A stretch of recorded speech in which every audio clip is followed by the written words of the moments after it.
જય શ્રી કૃષ્ણ. મારી ચેનલમાં આપ સૌનું હાર્દિક સ્વાગત છે.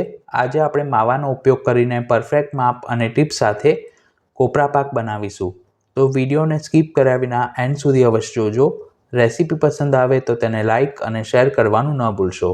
સૌ પ્રથમ ચાસણી બનાવવા માટે એક પેનમાં અડધો કપ ખાંડ લઈ તેમાં ખાંડ ડૂબે તેટલું એટલે કે 1/4 કપ પાણી ઉમેરીશું. પછી ધીમીથી મધ્યમ આંચ પર ખાંડ સરખી ઓગળે અને ચાસણી સરખી ઉકળવા લાગે ત્યાં સુધી તેને તાવેથા વડે સતત હલાવતા રહીશું. કોપરા પાક બનાવતી વખતે આપણે ગુલાબજાંબુ અને જલેબીમાં ચાસણી કરીએ તેના કરતાં સાધારણ ઘટ એટલે કે 1.5 થી 1.5 તારની ચાસણી કરવાની હોય છે. અત્યારે આપણે ઓછી ક્વોન્ટિટીમાં ચાસણી બનાવી રહ્યા છે એટલે ફક્ત 5 મિનિટમાં ચાસણી તૈયાર થઈ જશે. આ રીતે ખાંડ ઓગળી અને ચાસણીમાંથી બબલ્સ થવા લાગે એટલે ગેસ એકદમ ધીમો કરી અને થોડી ચાસણી તાવેથા ઉપર લઈ અને તેનો તાર ચેક કરીશું. જો છેલ્લું ડ્રોપ એકદમ ધીરેથી નીચે પડતું હોય તો સમજવું કે ચાસણી તૈયાર છે. તમે 2 ડ્રોપ જેટલી ચાસણી એક પ્લેટમાં કાઢી અને ઠરે પછી પણ તેનો તાર ચેક કરી શકો છો.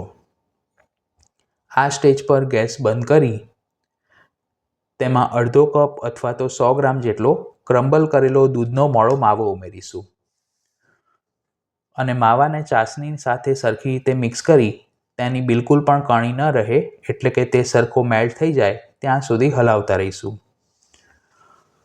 જો તમારે દૂધના માવાનો ઉપયોગ ન કરવો હોય તો અગાઉ મેં ચેનલ પર દૂધ અને મલાઈનો ઉપયોગ કરીને પણ 2 પ્રકારના કોપરા પાક બનાવવાની રીત બતાવી છે જેની લિંક ડિસ્ક્રિપ્શન બોક્સમાં આપી છે.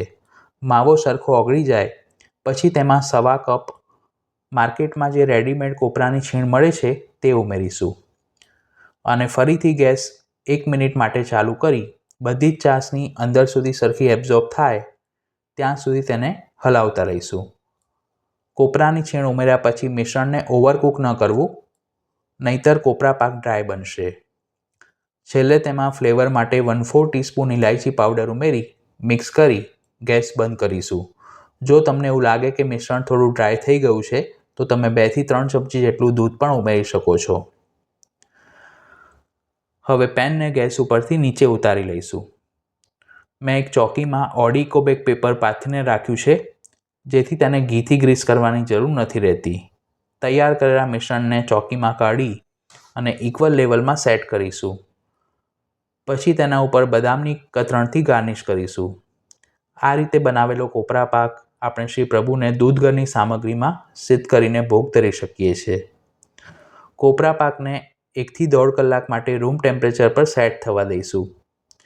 ફ્રીઝમાં ન મૂકવો નહીંતર તે વધુ પડતો કડક થઈ જશે.